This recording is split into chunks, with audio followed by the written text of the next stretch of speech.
Saudações, pensadores do direito. Sejam bem-vindos a mais um podcast. Por cá, Anderson Tenassis, escritor e professor de direito.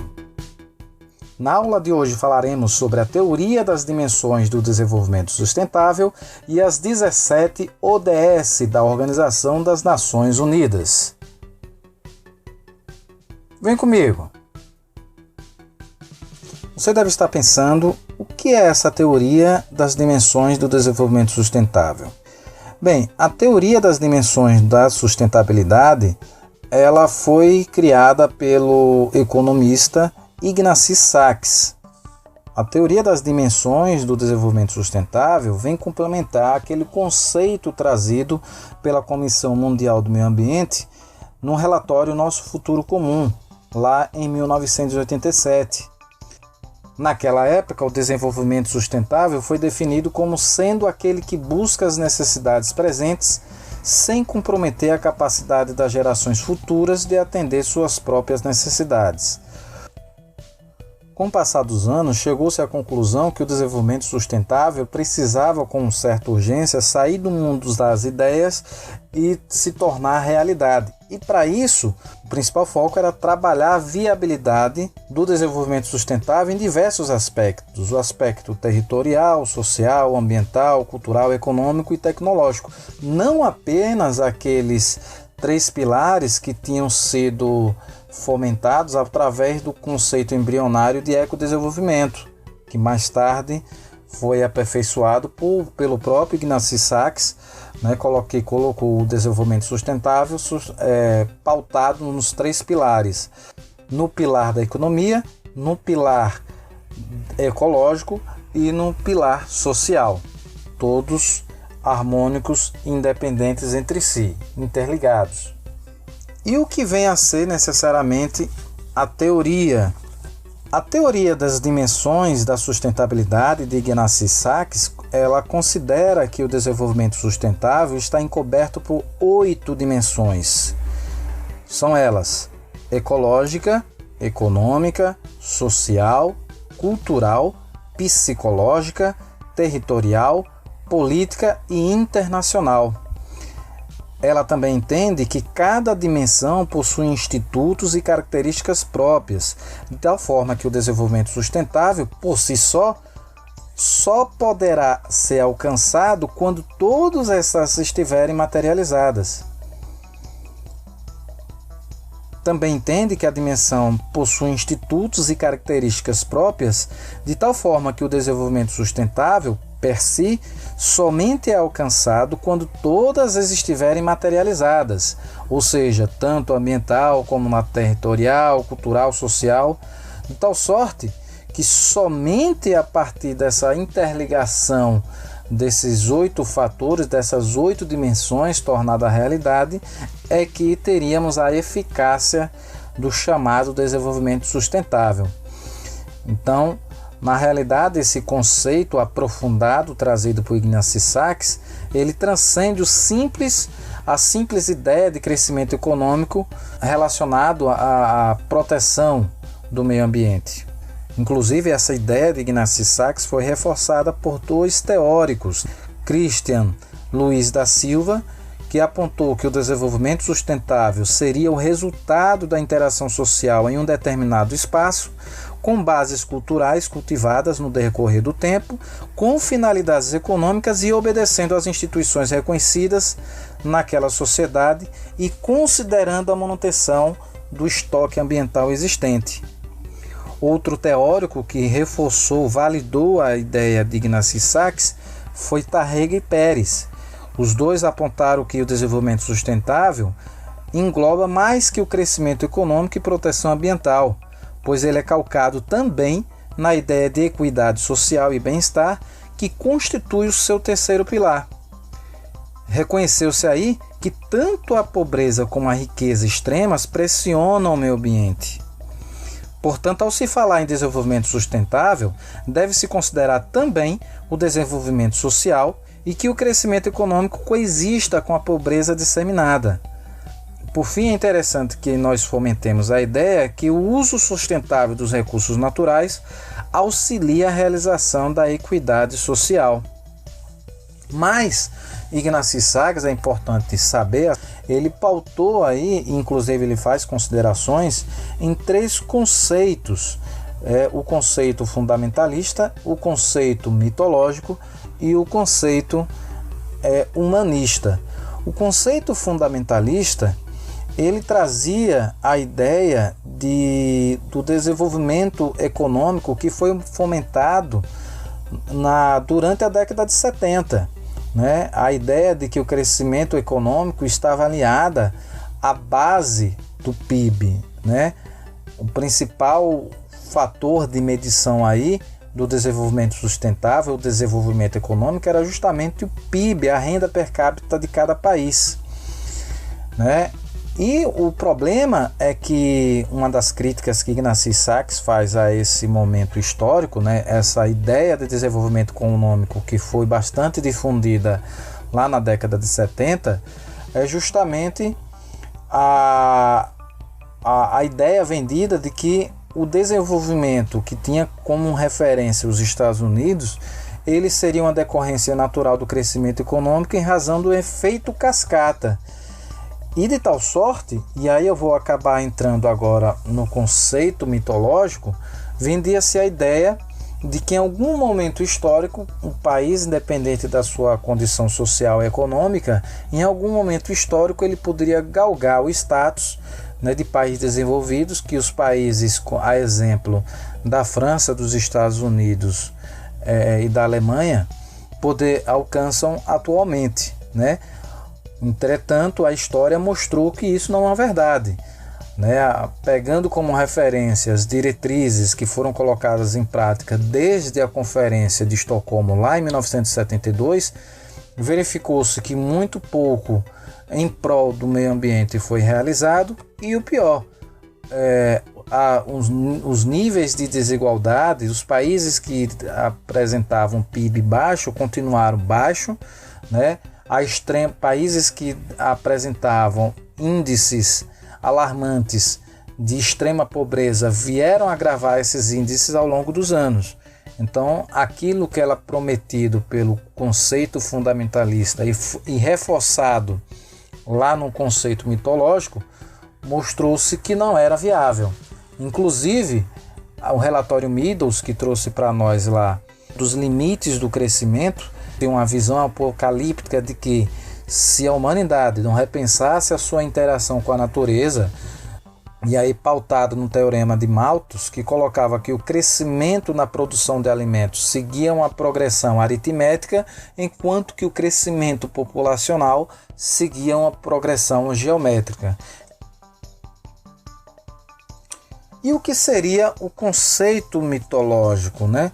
O conceito mitológico tem até um livro muito interessante de uma autora chamada Gabriela Scotto, intitulado Desenvolvimento Sustentável, que ela faz uma crítica ferrenha ao mito do desenvolvimento aí, que foi bastante difundido ao longo da década de 70.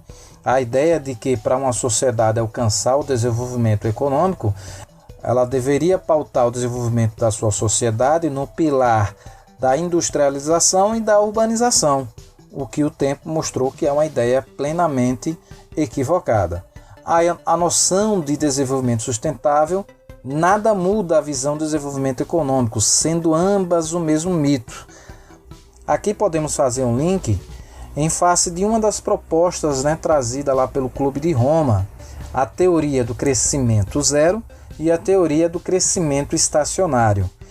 Outro ponto aqui que eu quero reforçar em relação ao conceito mitológico é que esse conceito ele entende o desenvolvimento como uma armadilha ideológica construída para perpetuar as relações assimétricas entre as minorias dominadoras e as maiorias dominadas. Aqui é uma crítica bastante acirrada de Ignasi Sachs, a armadilha ideológica trazida por essa ideia, né, essa concepção do mito do desenvolvimento. Inclusive, aqui em cima vocês podem ver agora o link do nosso podcast sobre a Conferência de Bandung. Lá vocês vão ver, por exemplo, que uma das críticas que os países, né, que participaram dessa conferência colocaram foi a ideia, a armadilha ideológica do mito do desenvolvimento. Gabriela Scouto, que eu falei, por exemplo, há pouco, ela coloca que durante a difusão do mito do desenvolvimento econômico, muitos países desenvolvidos disputavam a atenção dos países subdesenvolvidos, oferecendo recursos, né? Porque você desenvolver a economia sustentável, sobretudo sob o viés da energia limpa, não é barato, né? Você trabalhar o aspecto tecnológico para tornar viável o desenvolvimento sustentável não é barato. Então, muitos países desenvolvidos, inclusive por meio do Fundo Monetário Internacional, acabavam oferecendo dinheiro emprestado, quando na realidade não era uma bondade, porque ofereciam dinheiro emprestado. Muitos países subdesenvolvidos acabaram obtendo uma dívida externa estratosférica, o que veio comprometer a sua soberania econômica.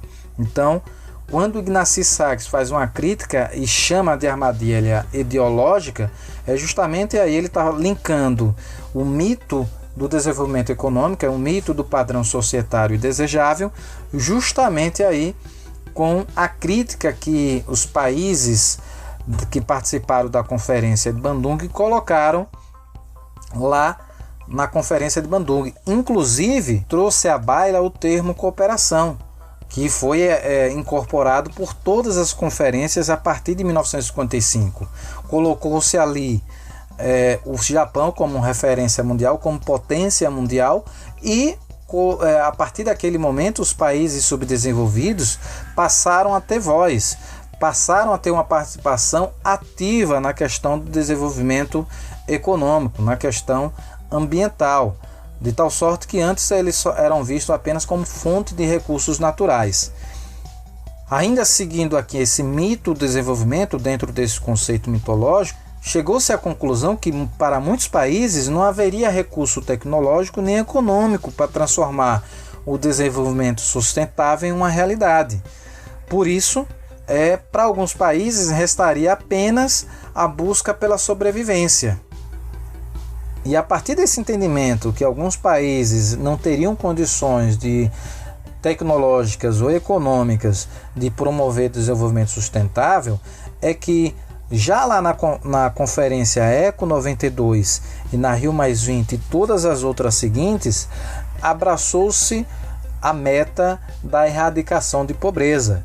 Hoje há uma plena convicção de que o desenvolvimento sustentável só pode ser considerado eficaz se houver a erradicação da pobreza.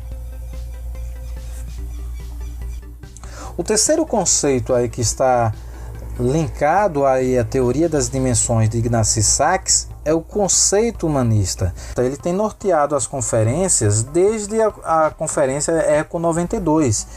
Convém lembrar que o nosso legislador constituinte, por meio do artigo 225, ele também ligou o desenvolvimento sustentável ao princípio da dignidade da pessoa humana. Outro ponto que vale se considerar sobre esse conceito humanista é a ideia de que em nenhum momento a liberdade estará restrita e tampouco será entendida como renda per capita, devendo abranger questões culturais, sociais, entre outras. Aqui, mais uma vez, se nós estamos relacionando o desenvolvimento sustentável ao princípio da dignidade da pessoa humana, logicamente, por óbvio, vamos aí reforçar a teoria das dimensões do desenvolvimento sustentável, colocando aí diversos fatores, 8 dimensões, né? O fator ecológico, social, econômico, territorial, como fatores cruciais interligados, embora independentes, mas todos devem ter eficácia para garantir que o desenvolvimento sustentável se torne uma realidade.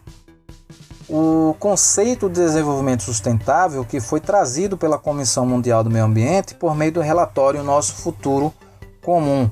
Perceba que já na proposta lá do relatório Nosso Futuro Comum, esse nome não foi escolhido por acaso. Já a partir lá do relatório Brundtland, já havia essa ideia de responsabilidade comum em relação ao meio ambiente, à proteção ambiental.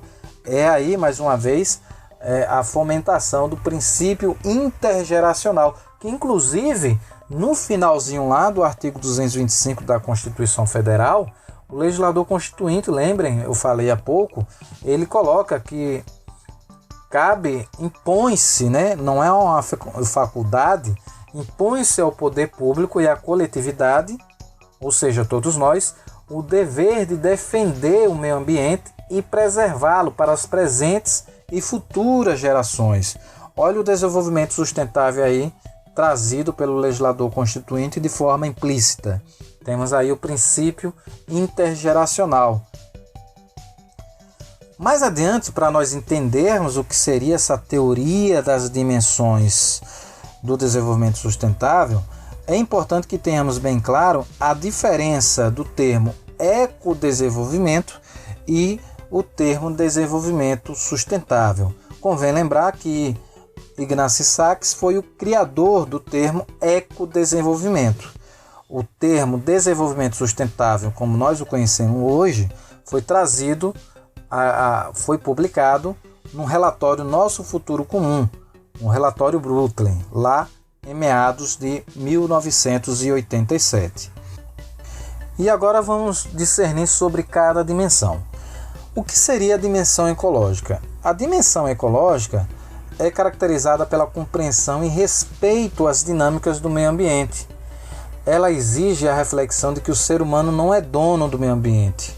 Quanto mais alterações da ordem humana na natureza, menor sua sustentabilidade ecológica. Aqui podemos lembrar daquela teoria ecocêntrica, né? Visão ecocêntrica que durante muito tempo o homem teve em relação à natureza. Havia uma consciência equivocada de infinitude dos recursos naturais.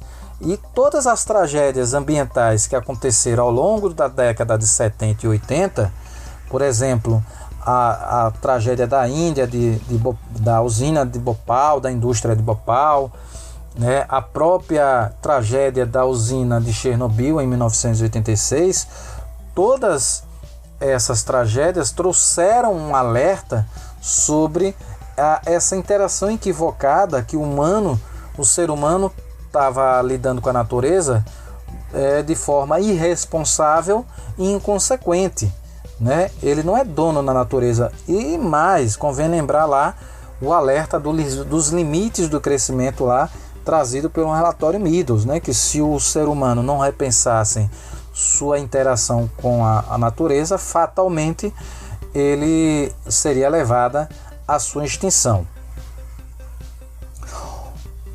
A dimensão econômica. Aqui a dimensão econômica fazendo parte daqueles 3 pilares iniciais lá do desenvolvimento sustentável, trazidos lá pelo conceito de desenvolvimento sustentável do relatório Brundtland, que colocava 3 pilares: o pilar social, o ambiental e o econômico. Inclusive tem até um mnemônico interessante, o ESA, né? E o que seria essa dimensão econômica? Aqui eu coloquei de forma bem simplificada, conforme vocês podem acompanhar. A dimensão econômica é realizada por meio da alocação e gestão mais efetivas dos recursos e por um fluxo regulado do investimento público e privado, nos quais a eficiência econômica deve ser avaliada com o objetivo de diminuir a dicotomia entre os critérios microeconômicos e macroeconômicas. Aqui convém ressaltar esses trechos aí que eu coloquei para vocês. A gestão mais efetiva dos recursos, investimento público e privado. Mais adiante eu vou falar da questão da governança e da governabilidade. A governança aliada aí à eficácia da política pública ambiental, não só ambiental como qualquer outra política pública. Eu vou reforçar sobre isso quando eu falar da Agenda 2030, que trouxe aí as 17 ODS. Vamos seguir. O que seria a dimensão social? A dimensão social é utilizada para encobrir um interesse sobre a sustentabilidade ecológica, no sentido de que a pobreza seria causadora da agressão à natureza devido à falta de recursos em adquirir técnicas preservacionistas. Isso é a ideia de Ratner, publicada em 1999. Essa ideia se contrapõe ao pensamento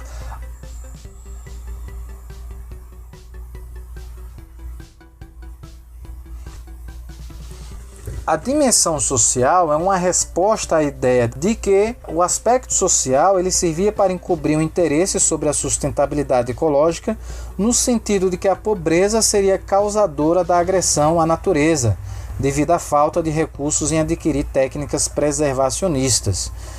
Ignasi Sachs, quando colocou a dimensão social, ele se contrapôs a este pensamento ao defender que a pobreza e o desemprego não eram causas, mas sim consequências do que concerne ou ao que está relacionada à preservação do meio ambiente.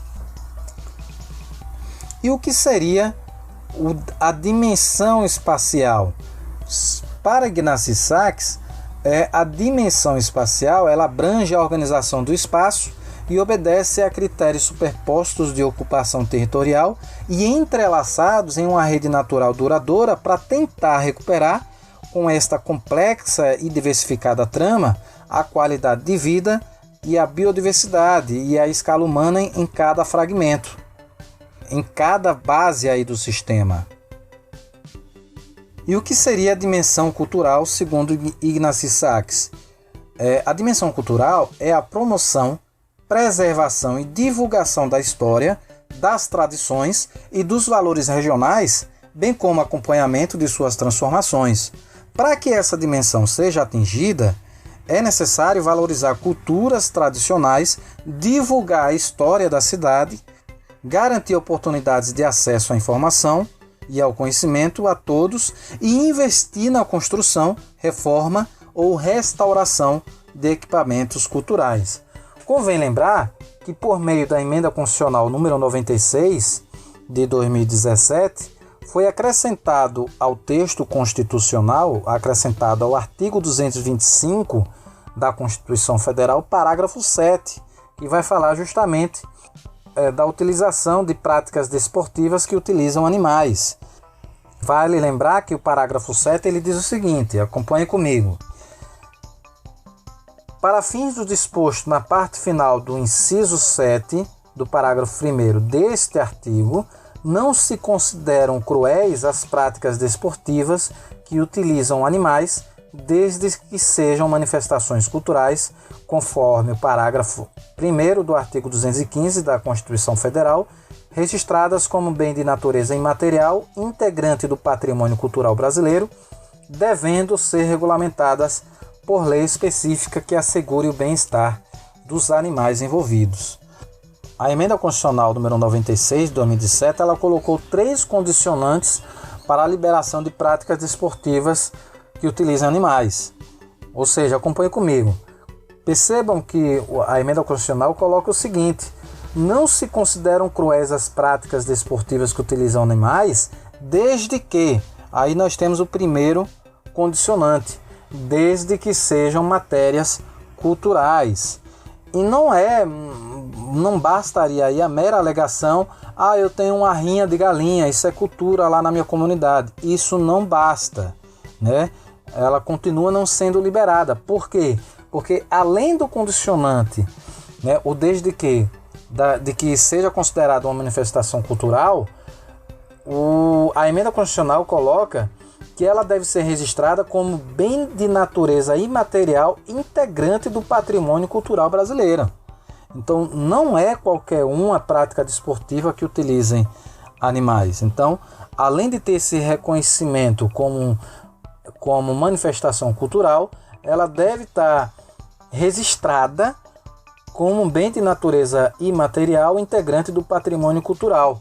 E não só isso, temos um terceiro condicionante, devendo ser regulamentada por lei específica que assegure, olha aí o quarto condicionante, o bem-estar dos animais. Deve ter aí, portanto, uma lei regulamentar E essa lei regulamentar, temos aí o quarto condicionante, deve assegurar o bem-estar dos animais envolvidos, ok? Então não foi liberada de forma indistinta a prática desportiva com utilização de animais, ok? E o que seria a dimensão psicológica? A dimensão psicológica engloba a sensação de felicidade que transcende o aspecto social, pois a emoção é um atributo que faz parte do inconsciente de cada pessoa. A sensação é intrínseca a cada indivíduo e inerente a ele, permitindo a cada um tomar conhecimento da realidade que o cerca, por meio das diferentes experiências, expectativas, motivações e emoções individuais. Percebam que quando a dimensão psicológica coloca como fatores a sensação de felicidade e o conhecimento da realidade que o cerca, é inevitável que linkemos aí a necessidade de erradicação da pobreza.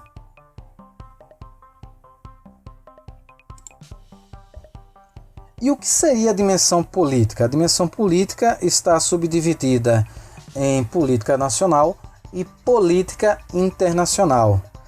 Para Jacob, a dimensão política nacional está inserida na participação democrática das tomadas de decisões, sobretudo para sensibilizar, motivar a participação ativa das pessoas no sentido de favorecer o acesso às informações, permitindo maior compreensão dos problemas e oportunidades e assim superar as práticas e políticas da exclusão e buscar dessa forma o consenso das decisões coletivas, que são elementos que compõem esta dimensão. E o que seria a dimensão política internacional? Entende-se que a dimensão política internacional tem estreita relação com o trabalho incessante da Organização das Nações Unidas, objetivando a defesa e a prevenção de guerras em busca de paz e na promoção da cooperação científica e tecnológica entre os países, assim como a manutenção do sistema internacional financeiro e de negócios.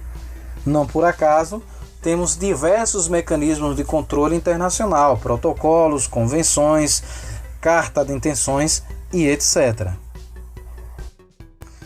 E qual a diferença de governança e governabilidade? Se nós estamos falando aqui de dimensão política nacional ou internacional, qual a relação?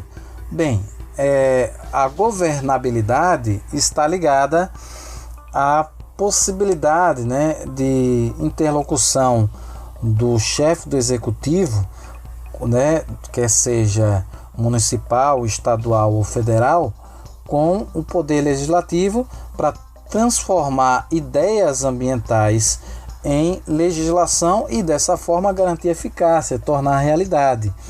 Então, para a gente considerar a governança e a governabilidade, nós vamos entender como governança o grau de eficácia das políticas públicas, o quanto das políticas públicas, e aqui nós estamos falando do aspecto ambiental, saiu do mundo das ideias e se tornou realidade.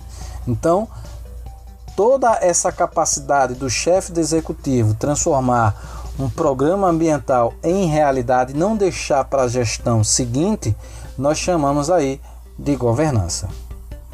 Segundo a Comissão Mundial do Meio Ambiente, vinculada à Organização das Nações Unidas, a Agenda 2030 é um plano de ação para as pessoas, o planeta e a prosperidade que busca fortalecer a paz universal. O plano indica 17 Objetivos de Desenvolvimento Sustentável, os ODS, e 169 metas para erradicar a pobreza e promover vida digna para todos dentro dos limites do planeta. São objetivos e metas claras para que todos os países adotem de acordo com suas próprias prioridades e atuem no espírito de uma parceria global que orienta as escolhas necessárias para melhorar a vida das pessoas, agora e no futuro. Por meio desse conceito aí, nós podemos lembrar, por exemplo, de alguns princípios lá da Conferência de Bandung, sobretudo quando se fala aqui em suas próprias prioridades. Por diversas vezes, os conferencistas lá da Conferência de Bandung colocam a questão do espírito de cooperação e não de subordinação à vontade dos países desenvolvidos.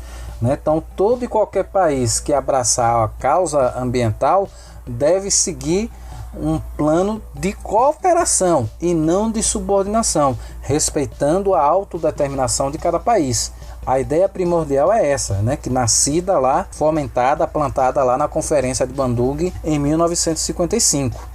Outro ponto aqui que é interessante nós lembrarmos é a ideia de coletividade fomentada no relatório Nosso Futuro Comum, no relatório Brundtland, que colocou a questão ambiental como responsabilidade de todos, sociedade civil e poder público.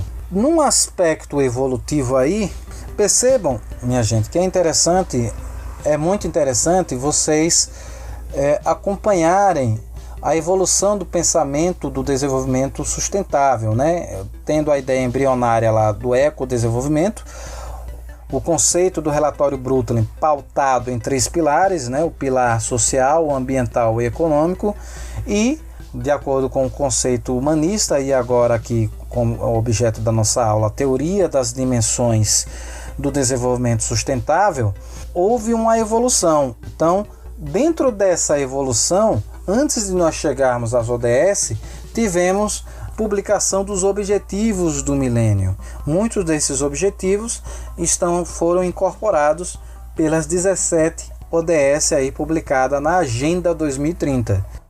São elas: primeiro, erradicar a extrema pobreza e a fome. Segundo, atingir o ensino básico universal.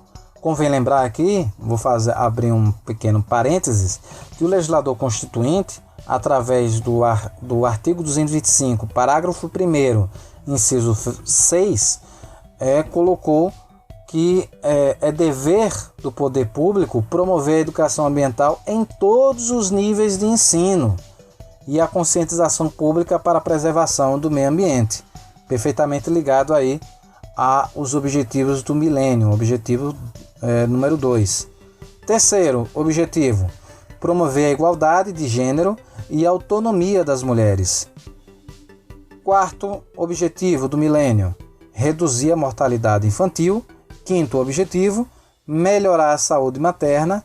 Sexto objetivo, combater o HIV, AIDS, a malária e outras doenças. 7. Garantir a sustentabilidade ambiental. E 8. Estabelecer uma parceria mundial para o desenvolvimento. E oitavo objetivo, estabelecer uma parceria mundial para o desenvolvimento. E quais seriam os 17 objetivos do desenvolvimento sustentável? Vale lembrar que os 17 objetivos ele tem 5 pilares principais, os 5P. Ele coloca como primordial para transformar em realidade o desenvolvimento sustentável 5 fatores: pessoas, para erradicar a pobreza e a fome de todas as maneiras e garantir a dignidade e a igualdade. Olha aqui o princípio da dignidade humana, mais uma vez. Prosperidade, para garantir vidas prósperas e plenas com harmonia com a natureza. Paz, para promover sociedades pacíficas, justas e inclusivas. Parcerias, para implementar a agenda por meio de uma parceria global sólida. E planeta, para proteger os recursos naturais e o clima do nosso planeta para gerações futuras. Então, esses 5P que servem de base para transformar em realidade os 17 objetivos do desenvolvimento sustentável, eles vão garantir, possam ser materializados os seguintes objetivos. Vamos por ordem. Primeiro objetivo, erradicação da pobreza, para acabar com a pobreza em todas as suas formas, em todos os lugares do planeta. A ONU traçou 7 metas para esse objetivo. Segundo objetivo, fome zero e agricultura sustentável. Acabar com a fome para alcançar a segurança alimentar e melhoria da nutrição e promover a agricultura sustentável. A ONU traçou 8 metas para tornar isso realidade. Terceiro objetivo: saúde e bem-estar, assegurar uma vida saudável e promover o bem-estar para todos, em todas as idades. Para isso foram traçadas 13 metas. Quarto objetivo: educação de qualidade, assegurar a educação inclusiva e equitativa de qualidade e promover oportunidade de aprendizagem ao longo da vida para todos. Para isso foram traçadas 7 metas. Convém lembrar, como eu falei há pouco, que o artigo 225, parágrafo 1º, inciso 6 da Constituição Federal traz aí o princípio da educação ambiental. Objetivo 5, igualdade de gênero, para alcançar a igualdade de gênero e empoderar todas as mulheres e meninas. Para isso foram traçadas 9 metas. Sexto objetivo: água potável e saneamento, para assegurar a disponibilidade e a gestão sustentável da água e saneamento para todos. Para isso foram traçadas 8 metas. Sétimo objetivo: energia acessível e limpa, para assegurar o acesso confiável, sustentável, moderno e a preço acessível à energia para todos. Para isso foram traçadas 5 metas. Oitavo objetivo: trabalho decente e crescimento econômico, para promover o crescimento econômico sustentado, inclusivo e sustentável, o emprego pleno e produtivo e o trabalho decente para todos. Para isso foram traçadas 12 metas. Nono objetivo: indústria, inovação e infraestrutura, para construir infraestruturas resilientes, promover industrialização inclusiva e sustentável e fomentar a inovação. Para isso foram traçadas 8 metas. Décimo objetivo: redução das desigualdades, para reduzir as desigualdades dentro dos países e entre eles. Para isso foram traçadas 10 metas. 11º objetivo: cidades e comunidades sustentáveis, tornar as cidades e os assentamentos humanos inclusivos, seguros, resilientes e sustentáveis. Para isso foram traçadas 10 metas. 12º objetivo: consumo e produção responsáveis, para assegurar padrões de produção e de consumo sustentáveis. Para isso foram traçadas 11 metas. 13º objetivo: ação contra a mudança global do clima, para tomar medidas urgentes para combater a mudança do clima e seus impactos. Para isso foram traçadas 5 metas. 14º objetivo: vida na água, conservar e promover o uso sustentável dos oceanos, dos mares e dos recursos marinhos para o desenvolvimento sustentável. Para isso foram traçadas 10 metas. 15º objetivo: vida terrestre, para proteger, recuperar e promover o uso sustentável dos ecossistemas terrestres, gerir de forma sustentável as florestas, combater a desertificação, deter e reverter a degradação da terra e deter a perda. Para isso foram traçadas 12 metas. 16º objetivo: paz, justiça e instituições eficazes. 16º objetivo: paz, justiça e instituições eficazes para promover sociedades pacíficas e inclusivas para o desenvolvimento sustentável, proporcionar o acesso à justiça para todos e construir instituições eficazes, responsáveis e inclusivas em todos os níveis. Para isso foram traçadas 12 metas. E por fim, o 17º objetivo para se alcançar o desenvolvimento sustentável: parcerias e meios de implementação, para fortalecer os meios de implementação e revitalizar a parceria global para o desenvolvimento sustentável. Para isso foram traçadas 19 metas. A título de curiosidade, é o objetivo que traz o maior número de metas. Objetivos do Desenvolvimento Sustentável. Ele é um guia para as ações da comunidade internacional nos próximos anos e é também um plano de ação para todas as pessoas e o planeta que foi coletivamente criado para colocar o mundo em um caminho mais sustentável e resiliente até 2030.